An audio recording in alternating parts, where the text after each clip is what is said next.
کتنا علم حاصل کرنا ضروری ہے اور فرض ہے؟ اس حوالے سے یہ اصول ذہن میں رکھیں کہ نبی علیہ السلام کے ارشاد مبارک ہے، طلب العلم فریضۃ علی کل مسلم، علم حاصل کرنا ہر مسلمان مرد عورت پر فرض ہے۔ اب اس کی مقدار کیا ہے؟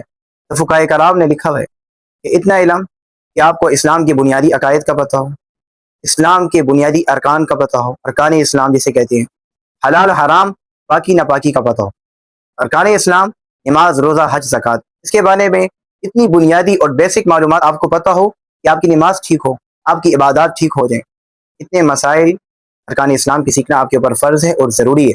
البتہ اس کے جزیات سیکھنا وہ ضروری نہیں، اس کے لیے مفتیان کرام علماء کرام کے بعد آپ جا سکتے ہیں، ان سے پوچھ سکتے ہیں، لیکن ان کے بارے میں بنیادی معلومات رکھنا یہ فرض عین ہے، ہر مسلمان مرد عورت پر اس کا سیکھنا ضروری ہے اور فرض ہے۔ دوسرا، قرآن کے حوالے سے ایک اصول یاد رکھیے کہ قرآن کا کتنا علم حاصل کرنا ضروری ہے۔ تو قرآن کا اتنا حصہ یاد کرنا اور اتنی تلاوت تجوید کے ساتھ سیکھنا کہ آپ کی تلاوت ٹھیک ہو اور آپ کی نماز ٹھیک ہو، اتنا قرآن سیکھنا آپ کے اوپر فرض ہے اور ضروری ہے۔ آپ کو اتنا حصہ یاد ہونا چاہیے کہ آپ کی نماز درست ہو اور آپ کی قرآن کی تلاوت ٹھیک ہو۔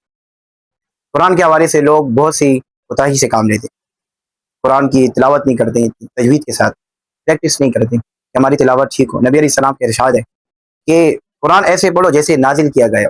اب ہم ویسے اگرچہ نہیں پڑھ سکتے، ہماری زبان عربی نہیں، لیکن کوشش کر سکتے ہیں، کوشش کریں کہ ہماری قرآن کی تلاوت ایسے ہو جیسے نبی علیہ السلام کو پسند کی اور جیسے قرآن نازل کیا گیا، کم از کم کوشش تو کر سکتے ہیں۔ اور ایک اور علم کے متعلق اصول یاد رکھیں کہ جہاں پہ آپ کام کرتے ہو، جس شعبے میں بھی ہو آپ، وہاں پر آپ کو پتہ ہو کہ یہاں پر کام کرنے کے متعلق اسلامی اور تعلیمات کیا ہیں، شرعی حکم کیا ہے، اسلام ہمیں کیا کہتا ہے، اس شعبے کے متعلق بھی آپ کو اسلامی بنیادی معلومات کا پتہ ہو۔ تو یہ علم حاصل کرنا ہر مسلمان مرد اور پر ضروری تھا، اس کے متعلق میں نے آپ کو بتا دیا، اور کوشش کریں دین کی صحیح معلومات سیکھیں اور دین سیکھنے میں شرم بھی نہ کریں۔ اس کے متعلق ایک شارٹ سا واقعہ آپ کو سناتا ہوں۔ ایک شخص تھا اپنے وقت کا حکومتی سطح پر اور بڑے عہدے پر فائز تھا۔ تھانوی رحمۃ اللہ علیہ کی کتاب میں نے یہ واقعہ خود پڑھا ہے۔ نماز جنازہ کے لیے گیا، اکثر نماز جنازہ میں پانی نہیں ہوتا، اس شخص نے سوچا اب تیمم کرنا ہے، تو اس نے قیاس کیا کہ وضو میں بھی بندہ چہرہ دھوتا ہے، مسح کرتا ہے، ہاتھ پاؤں دھوتے ہیں، تو تیمم میں بھی یہی کرنا ہوگا۔ اس نے کیا کیا، اب مٹی سے اپنا چہرہ دھونے لگ گیا اور ہاتھ پاؤں دھونے لگ گیا، تو لوگوں نے دیکھا، منع کیا، اور وہ پھر بہت شرمندہ ہوا۔ وجہ کیا تھی؟ اس نے سوال پوچھنے میں شرم محسوس کی۔